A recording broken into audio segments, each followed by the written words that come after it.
Once again, y'all are asking me to do some very difficult decisions here.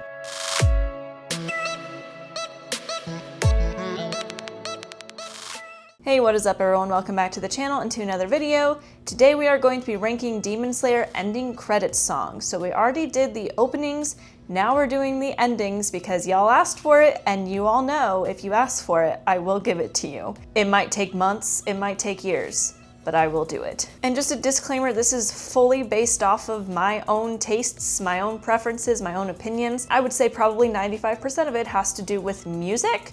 So if my list is different than yours, don't take it personally. This is literally just me yapping. But we're gonna dive right in, but before we do, don't forget to like the video, subscribe to the channel, and leave a comment your thoughts. Leave a comment your lists. I wanna know what you guys think about the ending credits and how you would rank them all, because I find that actually really interesting. As always, I just ask that you keep it respectful. This is literally music, it does not matter. Also, if you are interested, you can follow me on my social medias. I am at Hannah Malay on Instagram and TikTok, and at lookingnerdy on X. Okay, and we're gonna start from bottom to top as always. So coming in at number 5 is the Mugen Train ending credits song, Shidogane. I don't really know why this is number 5. I will be really honest with y'all, when it comes to Demon Slayer ending credits songs, I don't find them quite as spectacular as I find the openings. I just don't have as many feelings on them, which is why I wasn't even originally going to do this, but it is what it is. I just find this one the most uninteresting of all of them. I find it very basic. I do love Lisa. I genuinely love Lisa, but it was just fine. The visuals are pretty good, like they're pretty interesting, but they don't even help it like the opening credits of Mugen Train did, where it was like very specifically on the beat. It was just good. It's not one that is really breaking like my top 10 ending credit songs. I just find it good, I guess. I don't know, that's just the way I feel about it, and that's why it's number 5. Coming in at number 4 is the season 1 ending credits song, From the Edge. Now this one is a little bit more like nostalgic, honestly. Thinking about like the very beginning sound of this song brings back like very nostalgic memories of watching season 1 of Demon Slayer before I was really into the show, because I didn't really start getting super into it until Entertainment District. But just the and being like, no, that's the end of the episode, just, I don't know, there's something about it that brings back very nostalgic feelings. Even though I started watching Demon Slayer in like 2021, I can't even really be as nostalgic as the average person. This one, kind of similar to Shidogane. It's very average to me. It's just a little less average than Shidogane. Again, I love Lisa. Lisa is my absolute favorite Japanese artist, but it's a little bit more fun to sing, maybe. I'm a singer, so I like singing along to stuff, and I feel like this one I just enjoy a little bit more. That's really all there is to it. When I think about it, I feel like there's just a little bit more enjoyment out of it, but not enough to be like, oh, this is spectacular and amazing and I want to listen to it over and over again. I do listen to it a lot, mostly because it's just, I listen to Demon Slayer stuff a lot, but the visuals are good. They're fairly average if I'm remembering correctly. It's just like kind of basic visuals and a basic ending, and I think that it served its purpose very well for season 1 of Demon Slayer, but I feel like it kind of is in the shadow of Gurenge, because Gurenge was such a huge opening credit song that everyone was talking about. So yeah, it's number 4. I definitely like it more than Shidogane. It's still very like, it's good. Like it's not bad. It's just, it's good. It's very enjoyable. It's a good song. Coming in at number 3 is Koi Kagare from Swordsmith Village. Now this one, I would say, as far as the song goes, again, I like it, it's good, it's enjoyable, but this one also brings back some more, I wouldn't even call it nostalgic feelings. Swordsmith Village was the first time that I was watching the show week to week, but it was also the first time that I was also recording my podcast with it, along with each episode.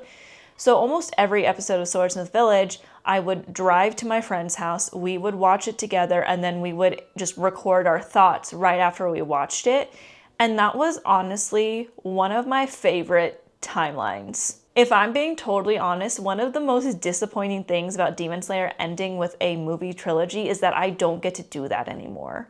That was truly like so much fun. And so when I think of Koi Kagare, I think of that. and it just kind of helps push it up a little bit farther to the top than the other two, just because it brings back like really fun memories.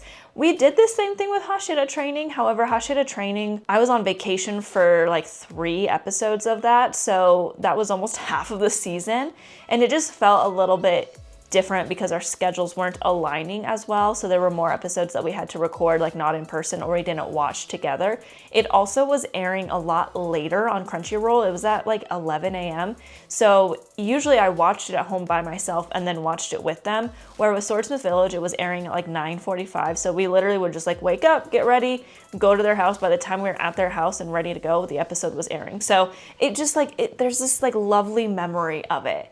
And I did enjoy the song. The song is very, very good. I also really enjoy the visuals. Mitsuru at the very beginning being all cutesy, and also kind of having her backstory a little bit in it, as well as the end when like Nozuko like jumps in and hugs her from behind. I don't know, like I just love those visuals. It's very wholesome and very fun, and that's why it's number 3. Okay, coming in at number 2, and this was a recent, well, I guess it's not really recent because Hashira Training was a year ago already. Holy moly, I can't believe how quickly time is flying by. Oh my gosh. Anyway, so number 2 is Asagakuru from Entertainment District. This also, just a fun fact, this was one of the first moments in my Japanese language journey of learning where I was like listening to the song and I was like, Asagakuru. Oh, morning comes. I know what that means. Like it was just like this big moment. So there's like randomly fond memories. I also heard MA sing this live, so I think there's also something to be said. But that being said, I love this song. Song-wise, it's fun to sing along. It has a fun tone to it that I just really enjoy. So I really like it that way. I find the visuals of this song to also be really stunning. Like there's a couple moments where they have this like belt flying through the air and just kind of being pushed along with the wind, and then it like falls at Tanjiro's feet and he like picks some up, but then some flies by his face, and it like the camera turns and he like blinks and looks, and it's very like beautiful. It's very stunning. And then you have it fly by Tengen, and Tengen stands up and it's like the sunrise because morning comes, the sun rises. There's even like little nuance within the name of the song along with the visuals. It's just very, very beautiful and very, very stunning. The song is very, very good. It brings back good memories of hearing her sing it live. And also, Entertainment District was the first time I was watching it week to week. This was before the podcast started, so I was just watching it at home. And it was also during the time where Attack on Titan was coming out every Sunday as well. Very bright timeline. Still one of my favorite anime timelines in general was Demon Slayer in the morning, Attack on Titan in the afternoon. I loved Sundays. I still think about those days and be like, oh, I loved it. So that song was just like all together working so well. And it was number 1 for a very long time. But Hashira Training aired, and then that's why it's no longer number 2, because number 1 is Hashira Training Tokoshier. There's a couple different reasons for this. So first of all, I don't know if I actually technically prefer the song itself over Asagakuru.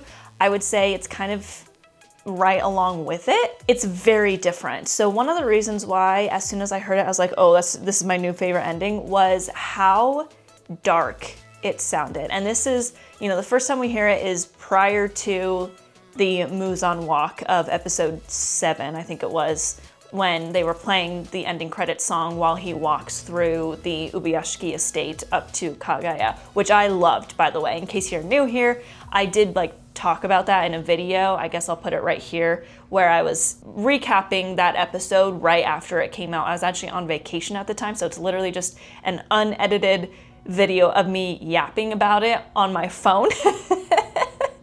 And apparently a lot of people liked it, but I really enjoyed the Muzan walk, the Michael Jackson walk, and that song along with it just became even better during that time. But I had already loved it for the song. The song is really cool, and I love the beat. I love just the song in general. I also loved the different styling and how it was very like kind of dark and creepy sounding almost. The vocals are very good.